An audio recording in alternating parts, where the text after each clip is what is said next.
Taldearen legebiltzarkidea eta Euskadi Buru Batzarreko Euskara alorreko arduraduna, Olano jauna, egunon ongi etorri. Egunon, bai, ni esker. Ezinbestean galdetu nahi nizuke Carlos Garaikoetxea lehendakariaren figuraz, Hilberritan asko azpimarratu dute. Egungo instituzio sarea eraikitzeko egin zuen ekarpena eta ahalegina, ez dakit zure ibilbide politikoan, ardura instituzionaletan tokatu zaizunarekin hartu emanik izatea, ze oroitzapen daukazun edo ze nabarmenduko zenuken berari buruz.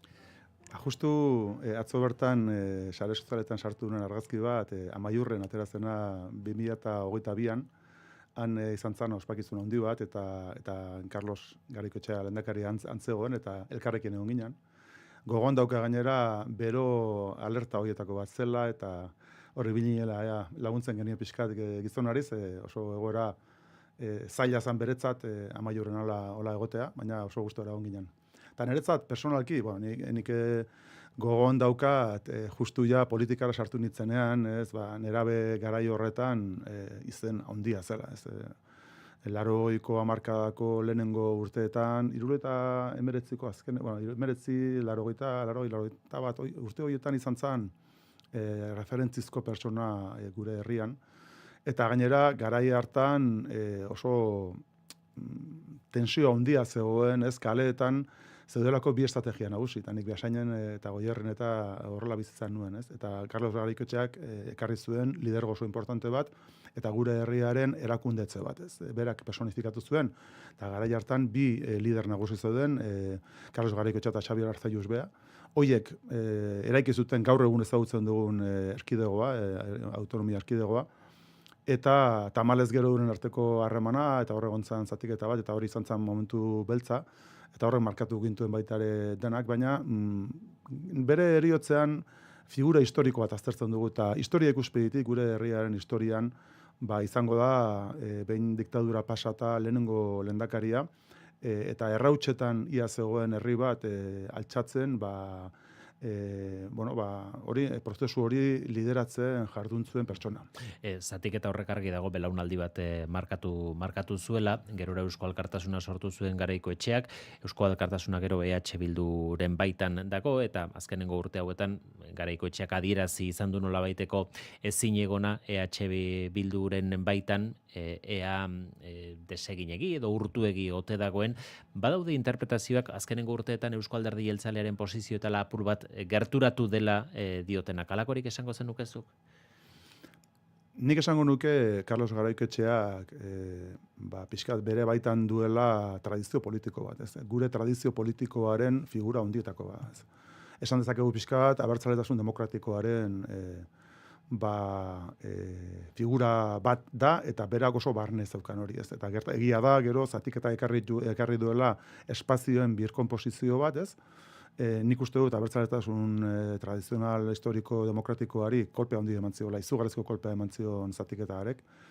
Eta gero, pixkanaka hori berreraikitzen joan da espazio hori, eta egia da, Eusko Alkartasunak bere ibilbidea izan duela, eta hor, pixka bat, tradizio politiko horretatik gelditzeko arriskua ikusi duenean, hori da nire interpretazioa, Garaikoetxeak, Carlosek, hori ikusi duenean, pixka bat, bere hausnarketa personala izan duela. Nire sartuko, nik uste dut ez dela horrelako momentuetan gehiegi sakontzeko kontua, baina nik uste dut, azkenean, bere figura historikoarekin koherente izan dela azken eguneraino. Eta nik uste dut horrek izugarrizko meritoa daukala.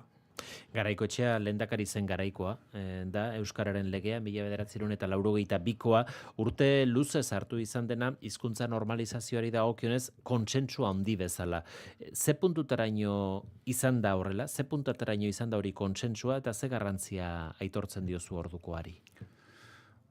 Hitz egin besterik ez dago, Pedro Etxenike garai hartan sailburu zena, eta Ramon Labayen ere biak zeuden, eta beste gainantzeko nik uste dut garai hartan Maturana sozialistarekin, eta UCD-ko jendearekin baita ere, pixkat adostu zen legea izan zen. Azkenean ikusten duguna da, garai hartan justu ezker abertzale etzegoela legebiltzarrean, eta arekin ere nik uste dute esaten zutela Txillardegirekin ere egontzala baita ere bere harremana, lege hori aurrera ateratzeko. Baina azkenean hor, egintzen irakurketa bat zan, bere momentuan Koldo Mitxelenak egiten zuen irakurketa baten aplikazioa. Eta da, guk herri bezala euskalduntze prozesuak eta gure hizkuntzaren biziberritze prozesuak ikuspegi diferente dauzka, eta bi daude muturrean. Bata izango litzateke diglosia onartzea, eta gure hizkuntzaren minorizazioa eta desagertzea onartzea. Hori izango litzateke mutur bat, eta beste izango litzateke, getoa, ez? Mitxelenak esaten zuen monolinguismoaren getoa. Pixkat esatea, hemen euskaraz bakarrik egin behar dugu. Eta Mitxelenak dio, hemen hizkuntza desberdina daude gure herrian, eta hoien arteko integrakuntza bat, edo elkarbizitza bat bermatu behar dugu.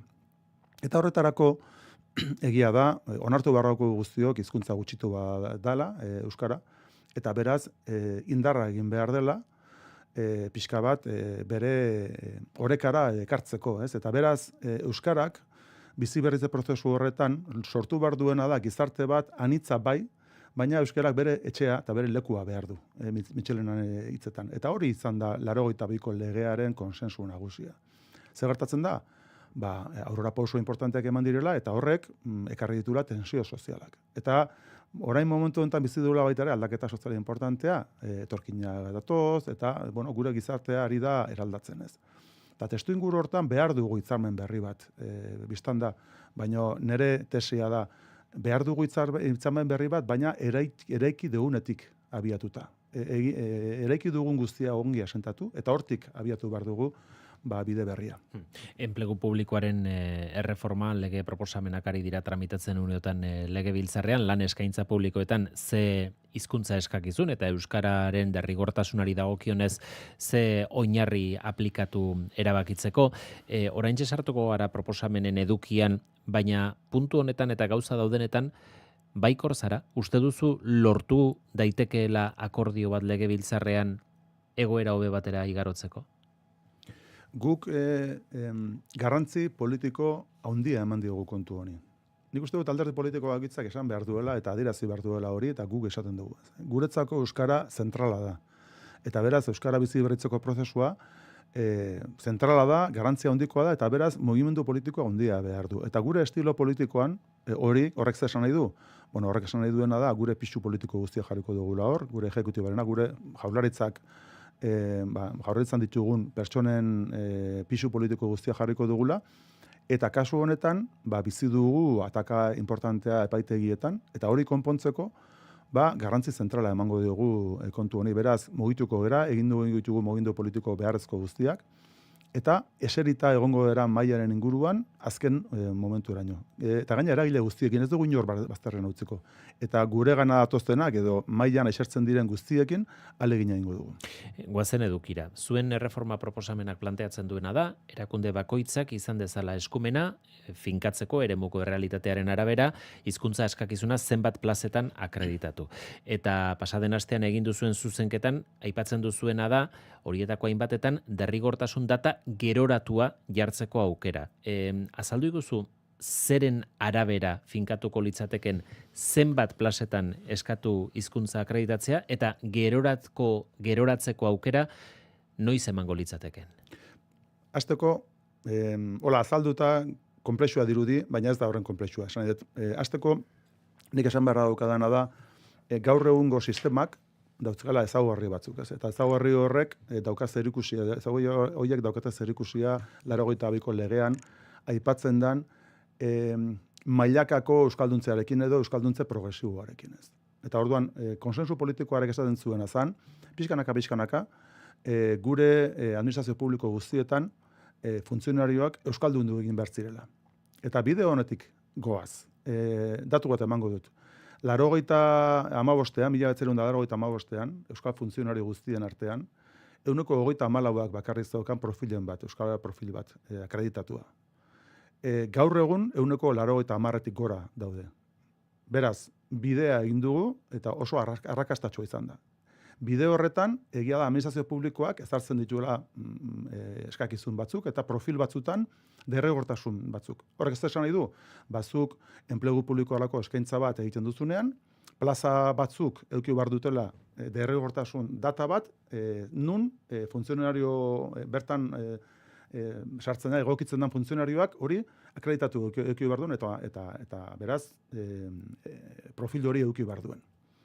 Zer gertatzen da? Orain arte gu geneukela sistema bat nun zegoen legea, enplegu publikoaren legea eta gero dekretu batek garatzen zuen lege hori eta hor zegoen bete beharreko indize orokor bat guretzako ja famatu egin dena, eta hori erabiltzen zen, zenbat plaza eta gaino plaza bakoitzak ze maila eduki bartzuen hori definitzeko irizpide batzuk. Irizpide horiek orain arte, urte luzetan, Euskal Administrazioek interpretatu dituzte gutxieneko bezala. Baina epaitegietan hasi dira gehiengo bezala aplikatzen. Eta guk ze irakurketa egin dugu, eta gurekin Euskal Administrazioan dauden ekipo juridiko importanteen ez esan dute. Bueno, hor, egia da, figura hori, bete beharreko indize orokor hori interpretagarria izan ditekela, eta beraz hori aldatu egin beharko litzateke segurtasun juridiko egokiago bat lortzeko. Eta hori da gure saiakera. Beraz, guk egingo genduke gaur egungo sistema mantendu eta aldaketa bat egin, importantea, baina puntuala, bere segurtasun juridiko hori bermatzeko, eta gero hori, zuk esan duzuen bezala, garatuko litzateke dekretuan. Guk zer egun du sozialistekin, gu ongera ia urte bete, negoziatzen sozialistekin justu dekretua. Letra txikia esan dezakegu. Eta hor definituko litzateke, pixka bat, ze irizpide ongo litzateken, ja behin kenduta bete beharreko indize orokor hori dekretutik, erakunde bakoitzak ze irizpide ukiko beharko lituzken. Eta hori, letra txikian eta detaiatu. Eta etena egonda. Ez dugu lortu eurekin adostasunik.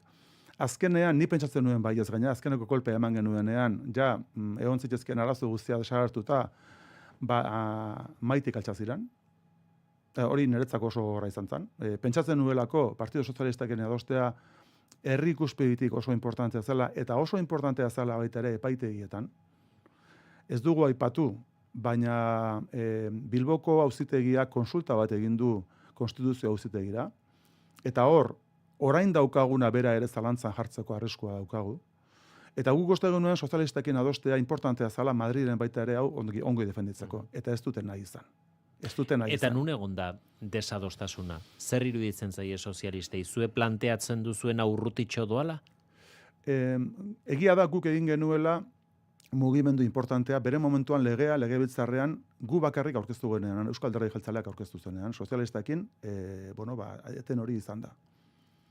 Eta eurek, badiru hori ez dutela barkatu. Zergatik, guk uste dugulako, sakoneko arazo horretan, aldaketa egon bartzela, eta lege aldaketa beharrezkoa zela, eta eurek esate dutena da, hori ez dela beharrezkoa, hain zuzen ere, epaitegietan sortu den arazoa, eurentzako ez dalako larria.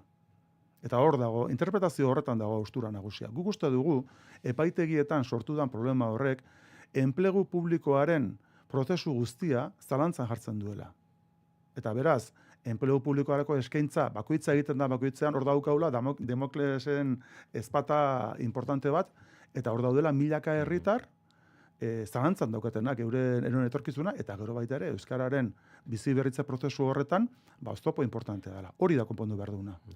Pese aipatu duzu, maitik altxa egin zirela, gaur bertan Eneko Anduezak eta Pau Blasik sinatu duten iritzi artikulu batean, leporatzen dizuete, oraingo gatazkau zuen ardura dela, Ezkerra Abertzalearen estrategia jarraitu nahi izan duzuela urte luzetako kontsensua gaindituz, eta oso jarrera maximalistak hartuta. Hor daude, norberak bere jarrerak eta jokabideak zuritzeko erabiltzen dituen argumentuak, eta nahi ez naiz horietan eztabaidan hasiko, eta gero daude portaerak. Zer da realitatea? Partido Sozialistak esan digula guri, Euskal Alderdi Jeltzaleari, eta esan diote baita ere, guri esan diote Ezkerra Abertzaleari, BH, ez direla eseriko horrelako kontu bat negoziatzera. Eroso daudelako gaur egungo realitatean. Hori da, azkenean egia eta portaera. Nik uste dut, gainentzeko guztiak izango lirateke, ja bain erabaki hartzen duzuenan esatzeko eta inmobilismoan gelditzeko, hori zuritzeko erabiltzen dituzun argumentuak. Ni horietan ez da sartuko.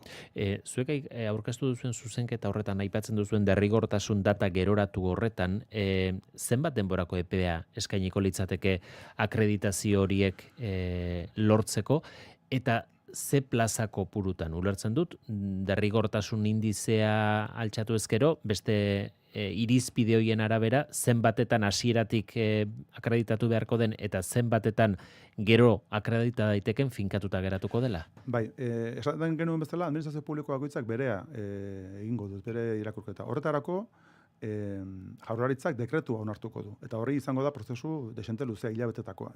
Orduan, dekretu horrek edukiko ditu 3 irizpide nagusi. Bata da, plazak berak ze ezaugarri dituen, bigarrena da, erakundeak ze euskalduntze plangintza daukan, Eta hirugarrengo izan litzateke, gunearen realitate soziolinguistikoa. 3 elementu horiek dekretuan garatuko dira, eta erakunde bakoitzak oso ongi edukiko du, garbi edukiko du, plaza bakoitzak, ze ezaugarri behar dituen, egope bat egiteko, eskaintza publiko bat egiteko momentuan, zenbaki kopurun ikuspegitik. Eta zuk galdetzen zeinean guk, eta egia da, egin dugula geroratze mugimendu bat, importantea, guk importantea handi eman diogu, zergatik.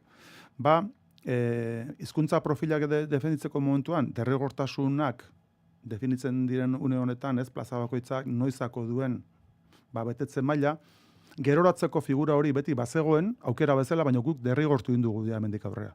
Eta beraz, enplegu publikorako eskaintza guztietan egongo da, kopuru bat, eta kopuru hori ezarriko du dekretuak. Beraz, dekretu horrek importantzia handia dauka. Konplexua dirudi, baina errazago esateko nik ez esango nuke. Orain arte leporatzen digutena da, enplegu publikorako eskaintza guztietan, diskriminatu egiten ditugula, profil hori ez duten pertsona guztiak. Eta gu diogu, eta erantzongo dio zure galderari. Guk diogu, hemendik aurrera, epe guztietan, egongo da kopuru bat, nun pertsona orok parte hartu izango duen, egia da euskarak meritu izaten jarraituko duela, puntuazioan, baina berez, teoria mentzet pertsona guztiak eukiko dute aukera hor sartzeko, eta denbora, behin sartu ezkeo, denbora bat eukiko dute, eta denbora hori izango litzateke, abek, adibidez, ezartzen duena pertsona batek profil hori heltzeko. Pentsatzen denik, urte eta erdi 2 urtetik gora, askoz ere gehiago, elitzateke joan beharko. Beraz, hori ikusten duguna da, denbora mugatu bat egongo da, pertsona horrek eukiko ditu administrazio publikoaren baliabideak euskalduntzeko, eta inork ez du esango hemendik aurrera, inor diskriminatzen dugunik. EH Bilduk azken egun hauetan nabarmendu du, administrazio zuzenbidean katedradun den Xavier Arzoz juristak, hain zuzen EAJ konstituzionalerako proposatu duenak, zuen proposamena baino eurena ikusi duela egokiago. Arzozek legebiltzarreko bere hitzartzean utxuneak ikusi zizkien, bai zuen proposamenari, baita EH Bildurenari ere, baina zuenari buruz zioen, zuen lege aldaketaren norabidea ez dela ulergarria, hizkuntza eskakizunen kontra erabidiren argudio juridiko bat, baino ez duela ukitzen zuen lege proposamenak, eta epaileek orain arteko norabidean epaiak ematen jarraituko luketela. Arazo juridiko bakar bati partxea jartzen zaiolako. Ez dela soluzio globala. Hala ikusten duzue era honetako irakurketen ondoren zerbait moldatu beharra juridikoki? Guk egin genuenean lege proposamen horrek dauka sarrera luzea. Eta sarrera horretan gure juristek esaten zuten azan, eta Arzoz jaunari arrazoi emanez puntu horretan, zaudela argumentu diferenteak. Baina argumentu batzuk euskararen legearen muinaren kontra zijoaztela. Alegia, zuk esan dezakezu adibidez enplegu publikorako eskaintzetan persona batek eskubidea duela parte hartzeko eta hori konstituzioak ezartzen duela. Hori esan dezakezu. Baina bere momentuan 82ko legearen ondorioz auzitegi konstituzionalak esan zuen inoretzela diskriminatzen eskakizun horiek egiteagatik. Beraz, une honetan badaude epai batzuk bere momentuan auzitegi konstituzionalak esandakoak hankazora botatzen dituztenak. Beraz, doktrina konstituzionalaren kontra daudenak. Eta terreno horietan gu desente lasai gaude. Beraz, Arzoz jaunak arrazoi dauka, baina guk heldu diogu kezkatzen gaituen elementu nagusiari. Eta lehenago esan dut, da, bete beharreko indize orokor horri. Hor, epaidi batzutan interpretazio bat egiten da izugarri murriztailea, eta horri heldu nahi diogu guk. Besteak egon daitezke. Eta egia da hor, EH Bilduk aipatu izan dituela jurista batzuk eta irakasle batzuk. Nik esango nuke norberak heltzen diola alduenari. Guk heltzen diogu Euskal Administrazioa dituen jurista nagusiei. Eta horiek daude epaitegietan epeak defendatzen, enplegu publikorako eskaintza defenditzen. Horiek daude eguneroko lanean. Eta euren iritziaren argitara, mugimendu honek progresiboa izan behar du, eta gero gainera, gure esaten digute, EH Bilduren mugimenduak edo proposamenak arrisku izugarria ekar lezake. Izan ere gaur egun daukagun sistema eraldatzen duelako guztiz, eta horrek epaitegietan bai Bilbon eta baita ere Madriden, zabalduko luke arrisku terreno oso importantea. EH Bilduri eskaria egin diozue zuek, zer horrek egin zenion, besterik ez bada abstentzioaren bidez, zuen lege proposamena babes zezaten, edo ahalbide zezaten behintzat, ezta? Eurena maximalista dela ulertuta. Euren erantzuna izan da, ez dela serioa, proposamena aurkeztu ere egin gabe, eurei publikoki hori eskatzea. Ez da sukalde lanik egon aurretik?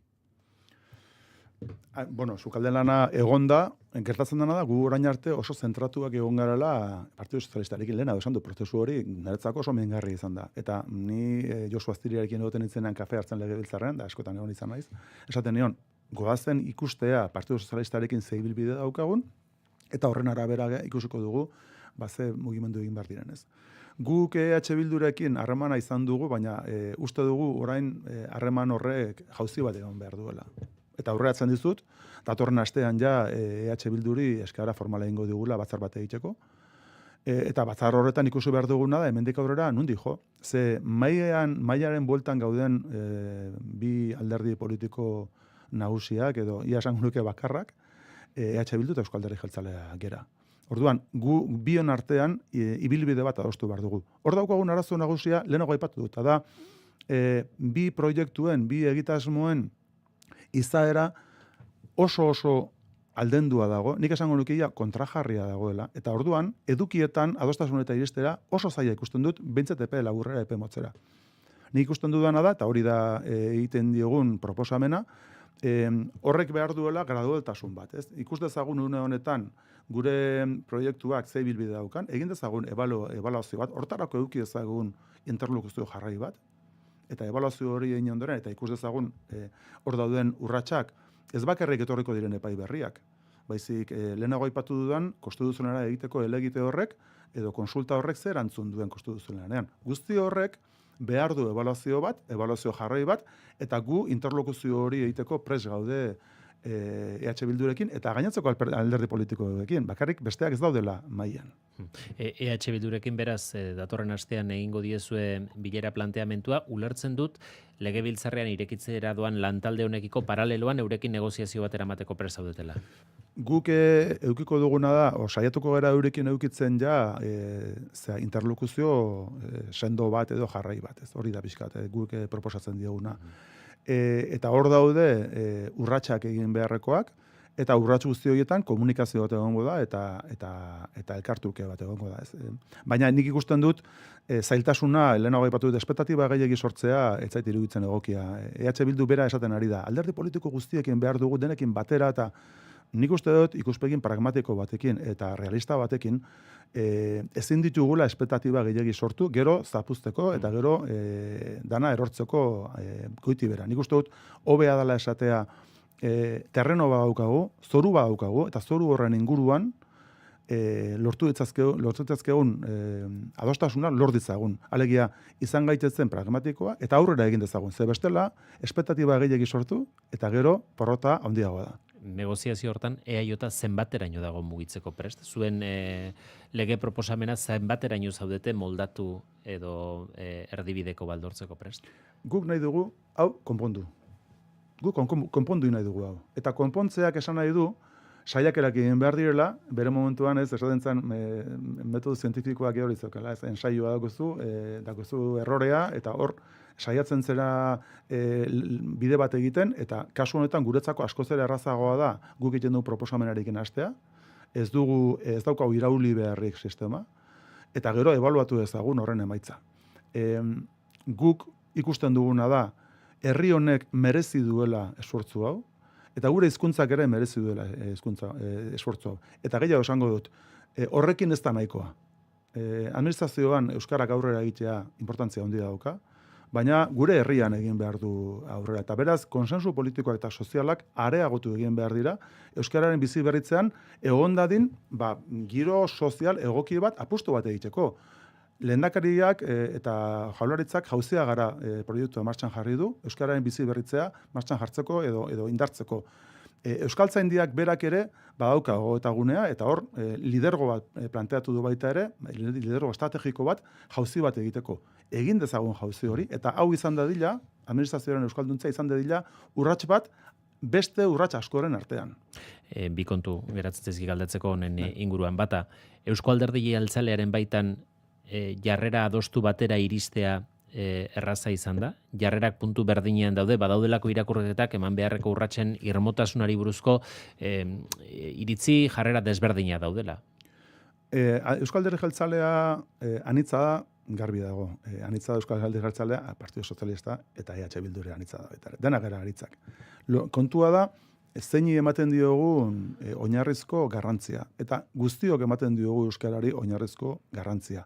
Guztiok dakigu azken hamarkadetan izugarrizko esfortzua egin dela, eta guztiok mantendu nahi dugu esfortzu hori etorkizunari begira. Beraz hor badago konsensu zabal bat, eta gero urratsak egiten diren neurrian, sensibilitate bakoitzak bere iritzia emango du, baina hor garbi daukaguna da printzipio komun hori. Eta da, guretzako euskara zentrala da. Eta hemendik aurrera horrela izango da. Eta azken kontu bat, esan duzu EH Bildurekin irekiko duzuela, edo ireki nahi duzuela negoziazio bide bat gai honen inguruan akordioa lortzeko. Sortzen dizue PSE-rekin lege hau ez ateratzeak eta EH Bildurekin adosteak nolabaiteko bertigoa horrek koalizioan izan dezakeen ondorioagatik? Guk eduki ditugu orain dela gutxi bilera baita ere Partidu Sozialistarekin goi mailan. Eta goi maila horretan eurek esan izan digute alde batetik eurek ez dutela liskara hondirik sortuko honen inguruan, eskertuko nieke baita ere, bidena barra esan da hori beteko balute, baina bueno, hori esan ziguten, eta gero ulertzen zutela baita ere guk gure bidea itxa. Ez hor, eten bate egonda, etzegoen orain arteko esan dezakegu koalizio akordioetan eta etzegoen hau espreski aipatua, beraz hor interpretazio diferenteak egonik, gure bide propioa lantzeko aukera daukagu eta hartuko dugu. Eta Partidu Sozialistak esan diguna da pribatuan, hori ulertzen dutela. Tensioa sor ditzazkela? Bai, baina egia da baita ere, guk egiten dugu mugimendu horrek erantzuten diorra errealitate bati. Eta Partidu Sozialistak ezin duena da egin ostrukarena, sartu burua lurrean eta gertatuko ez baliz dela jokatu. Bai gertatzen ari da eta epaitegietan daukagun arazoa konpondu egin behar da. Markel Olano, EAJko legebiltzarkide eta Euskadi Buru Batzarreko Euskara Alorreko arduradun. Eskerrik asko gaur, Euskadi Irratira etortzeagatik. Zuei mi esker. 9 jo berri dira.